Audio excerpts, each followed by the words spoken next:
Welcome! In front of me is an EMPORIA Smart 6, and today I will show you how you can capture a screenshot on this phone.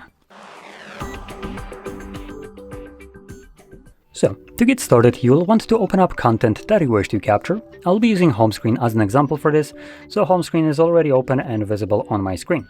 Once that is the case for you, meaning the content that you wish to capture is open and visible to you, all you need to do is hold your power button and volume down at the same time.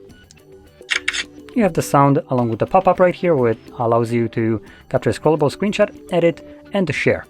After a moment, this should disappear. There we go. And once it does so, you can find the captured screenshot in your Photos application by going into the library. And here we have Screenshots album. And in that album, you'll find strictly screenshots. And here's the one that I have just captured a moment ago.